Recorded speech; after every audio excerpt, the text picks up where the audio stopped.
Green Interwebs, I'm Jack and Kate, and to celebrate the month of October, I wanted to take a step back from my usual video making to spend some time sharing my more original creations, especially from my dream game series, Overseer of the Elements. There's just one problem. Scripting and editing videos take time, and the month is already over halfway over. So to try to get something out a little sooner, I decided to go through a daily OC prompt challenge that I've been doing on Bluesky and Tumblr. It's a simple way to share a glimpse of the world inside my brain while I'm finishing editing a video going more deep into it. So let's begin. Days 1 through 5 are kind of a catch-up. I was gonna just post whenever to give myself more time to work on videos specifically about it, but it didn't really feel like that was getting anywhere between the full-time job I'm juggling with trying to finish up other projects, so I figured taking on an art prompt would help. I eventually leaned towards this one that I found through Googling that goes by the hashtag of beweird. So here we are. Because I was combining a bunch of days at once, I pretty much did a single sketch for days 1 through 5. For context, OC stands for Original Creation, and for the most part I'll be focusing around characters that are featured in Overseer of the Elements, unless I specify otherwise. The whole point of this is to try to get the ideas in my head of Overseer of the Elements more out in the open, as well as flesh out anything that I notice is underdeveloped along the way. So it only makes sense that game series would be a major focus of this all. Anyways, day 1 is favorite OC, and I'm just gonna make things easier on myself and clump day 3 in here. Old OC together. If you follow me posting art outside of YouTube, or even been following on YouTube in the Dairy early Let's Play days, you probably already got a good guess at this. Favorite OC would probably be Sarah. As a tangent, it's become very apparent that I need to do stuff like this, because it's probably taking me at least 5 takes just to say Sarah's my favorite OC out loud. The ideas may have been in my head for a long time, but outside of little excursions here and there, I internalize a lot of this a lot of the time. Sarah being a character that probably got first conceptualized around 2002, when I said that Overseer of the Element in some shape and form is an idea I've had since childhood, I wasn't kidding. First time I probably actually shared her online was around 2006, along with the actual oldest OC that I've had, Jacket.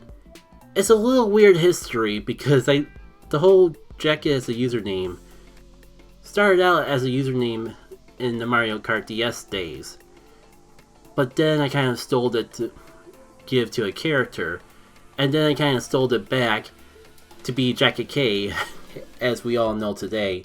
So it's kind of like shared between the OC and myself, which kind of makes things a little awkward when I'm talking about them. Not helped by some retcons that make their naming a little bit more cumbersome.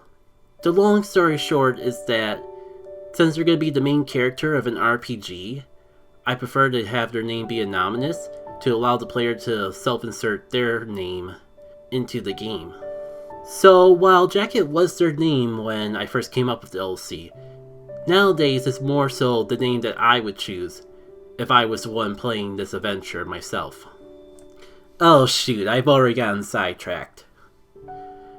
Back to Sarah though. So, having her for so long is one of the bigger reasons why she's my favorite. I've literally grown up with this character.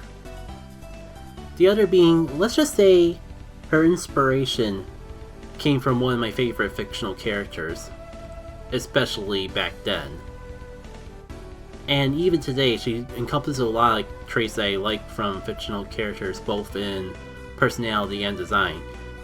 She's pretty much my original comfort character. Plus I like her because of the things that she would bring to the world of Overseer of the Elements. I really don't want to get too into them all, because a big part of it does encompass some spoilers. But trust me, there's a lot that's going to be going on with her, if and when my dreams of Overseer of the Element ever become, or should I say, come to fruition. Hopefully the rest of this will be quicker. Day 2, newest OC. probably an LC that goes by the name of Irona. I'll have to actually look up how to pronounce it later. If not that, then her mother, because I actually came up with the character Irona first, and then decided to retcon her to be the daughter of a shopkeeper that you find throughout the adventure. Yeah, like I have written here, she was part of a future timeline OC. I mostly kept to myself because it will make a lot more sense with the context of the rest of the stories that I would like to tell, plus keeping surprises for the future. But again, I recently repurposed her to appear along the main timeline as soon as the first hypothetical game, along with her mother to act as like blacksmith NPCs that you get equipment from throughout the game. Day 4 is underappreciated OC, and this feels like something that I would need a second opinion of to really get a grasp on. But since I didn't have that, I decided to take it literally and talk a little bit about the OCs that I purposely neglect for the sake of comedy. If not because of the complete copyright nightmare they could cause if they were in anything that wasn't unofficial. Bob and Steve were created as parody characters back when I made webcomics. Their concept is based on a machinima that I saw growing up. Point being, they're a duo of agents that are often the butt of jokes and have no concept of the fourth wall. Regardless of how I neglect them, they are a major part of my OC history because it was the first time I really got to experiment around with meta humor and the relationship between creator, and the audience. A concept that I would love to explore in further detail in something in the future. Not necessarily gonna say what in particular. Also, don't tell anyone, especially Nintendo ninjas, but they did initially start out as Kremlings from Donkey Kong 64. In fact, they're my headcanon for the critters that crashed the Blastomatic into DK Isles, and a few of the other random moments where a pair of critters pop up, such as the referees in the final boss fight of DK64. Due to the ever-growing threat of Nintendo ninjas though, you did not hear that from me. That is non-canon as far as anyone allegedly knows. Last but not least is Day 5, where the only prompt was redesign OC, parentheses what changed. While there are elements I could talk about, like diverging Overseer the elements into its own OC instead of just a Golden Sun OC, or how certain characters started as misinterpretations of pre-establishing characters that I over time embraced the misinterpretations to build their own identity, I decided to go a completely different angle for this prompt and talk about Tim, the character who hasn't really seen the light of day since I made webcomics. You see, as an RPG, Overseer of the Elements was always going to have a party member of each element in this particular world. As you might guess, those elements were fire, water, wind, and earth, which would require a hero for each of those elements. The history of the wind one is the most interesting though. As I said, Tim started out as the wind representative during the comic era, but over time I eventually retconned it, so a girl named Chris would take his place, and Tim would act as the older brother to this new representative of the wind element. Though I barely got a chance to use this character before going at a different angle for said wind representation.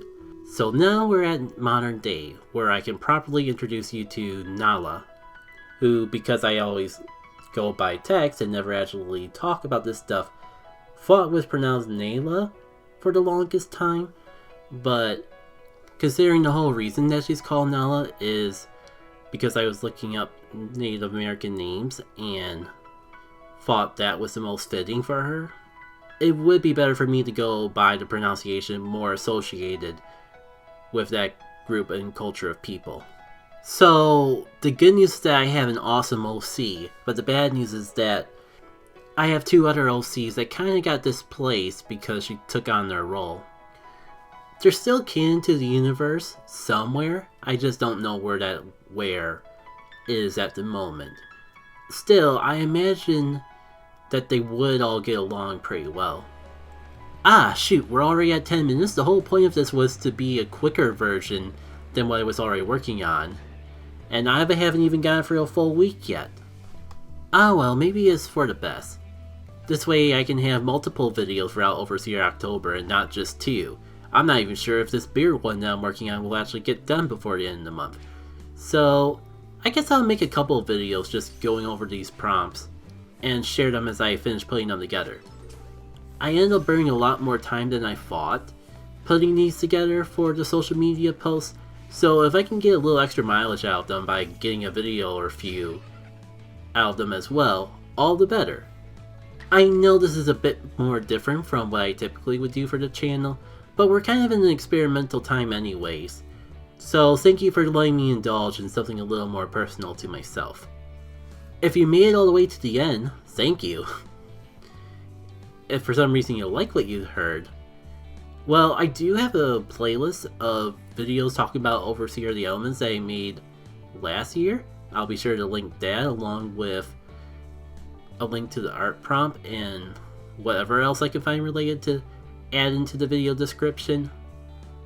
The stuff I did last year was more based on game mechanics that I would imagine would take part in Overseer of the Elements rather than the character and the world building. So if you came into this thinking, oh, Jackie K's gonna talk about a game, where's the gameplay? That playlist might be up your alley. Either way, until we meet again, take care.